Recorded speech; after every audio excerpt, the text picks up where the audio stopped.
Hola, ¿qué tal? Bienvenidos a mi canal de YouTube. El día de hoy vamos a hablar sobre los desórdenes degenerativos dentro de la materia de bases biológicas de la conducta.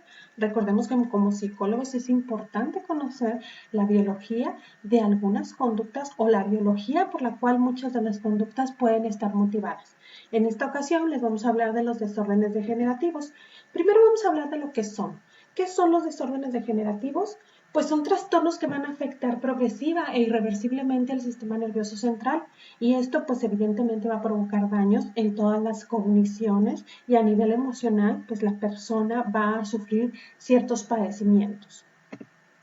La clasificación según el autor Neil Carlson, que es el que me gusta manejar como bibliografía, pues él divide o más bien habla de tres clasificaciones dentro de los trastornos degenerativos, como lo son el Parkinson, el Alzheimer y la esclerosis múltiple. Vamos a ver uno por uno. Primero vamos a empezar con la enfermedad del Parkinson. ¿Qué es la enfermedad del Parkinson? Pues es una incapacidad en el movimiento. Recordemos que la enfermedad del Parkinson es una enfermedad neurodegenerativa, la segunda a nivel mundial estadísticamente hablando, la segunda demencia a nivel mundial. Y la primera recordemos que es el Alzheimer. Esta incapacidad en el movimiento, en las funciones cognitivas y la falla en la expresión de las emociones e incluso el deterioro de la función autónoma son las principales características del Parkinson. Recordemos que el Parkinson tiene dos síntomas principales, el cual es el temblor y la rigidez, ¿sí? Que generalmente es por lo que conocemos cuando se nos habla de la enfermedad del Parkinson. La enfermedad del Parkinson es una enfermedad descrita por el autor James Parkinson y debemos gracias en su nombre, gracias precisamente a este autor.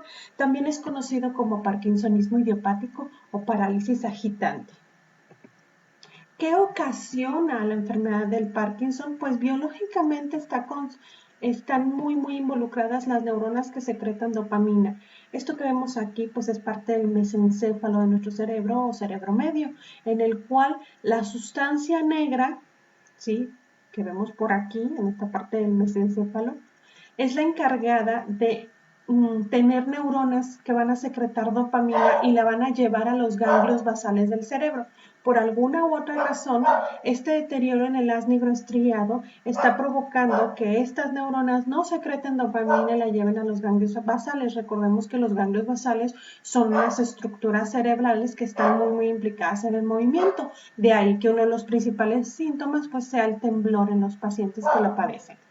Pero tenemos otros síntomas también típicos del Parkinson, que es la bradicinesia, o también conocida como lentitud en el movimiento, la micrografía, que es cuando escriben muy pequeño, por lo mismo del temblor, y aparte no se entiende lo que escriben, ¿sí? Y la cialorrea, que vendría siendo la cuestión de babear, ¿sí? O salivar. ¿Por qué? Porque como lo vimos en las diapositivas anteriores, muchas de las funciones autónomas ya empiezan a degradarse. Entonces, el hecho de que nosotros salivemos y no escupamos es porque tenemos esa función autónoma de que nuestra saliva se mantenga dentro de la boca. Estas personas, por la condición misma de la enfermedad, pues tienden a babear mucho, no logran retener la saliva dentro de su boca. Esto es respecto al Parkinson, ¿sí? Vamos a ver una segunda enfermedad neurodegenerativa, ¿sí?, llamada enfermedad de Alzheimer, que como bien se los decía hace algunos minutos o segundos, esta es la primera enfermedad neurodegenerativa a nivel mundial estadísticamente hablando.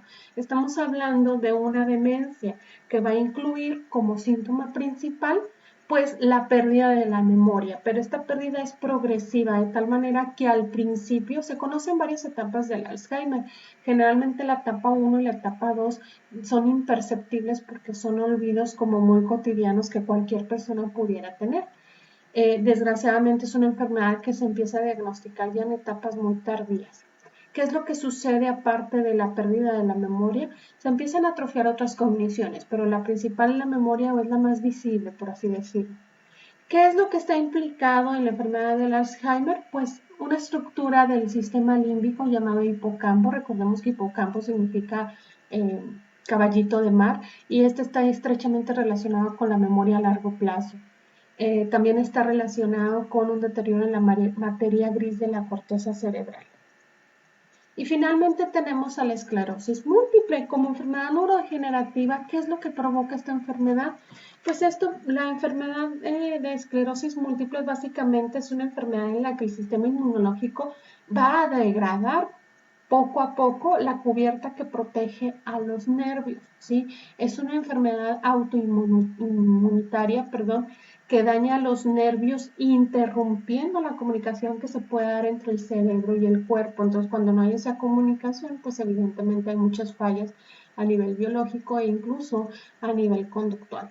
¿Qué va a implicar? Pues que se endurezcan patológicamente los tejidos o los organismos y va a haber lesiones múltiples en la capa de mielina que es la que protege a los axones para que se aíslen entre unos y otros. Entonces, cuando esto no sucede, pues evidentemente va a haber muchas complicaciones. Con frecuencia, la esclerosis múltiple pues va a ocasionar muchos síntomas diferentes. Para poder diagnosticar, generalmente las personas pues empiezan a perder brevemente o tener problemas de la visión, pueden presentar dolores, ¿sí? Fatiga, disminución en la coordinación. Estos síntomas, pues la gravedad y duración puede variar dependiendo de la persona y generalmente la esclerosis múltiple pues es una enfermedad en la que el diagnóstico, una vez que se diagnostica, se tiene que descartar o hacer un diagnóstico diferencial con otras enfermedades porque al final de cuentas no tiene cura. Esta enfermedad lleva a la muerte. El dolor más severo es un dolor neurogénico, ¿sí? Es el más común, duele mucho la cabeza, se empieza a sentir como un ardor u hormigueo intenso durante todo el cuerpo, o más bien en todo el cuerpo.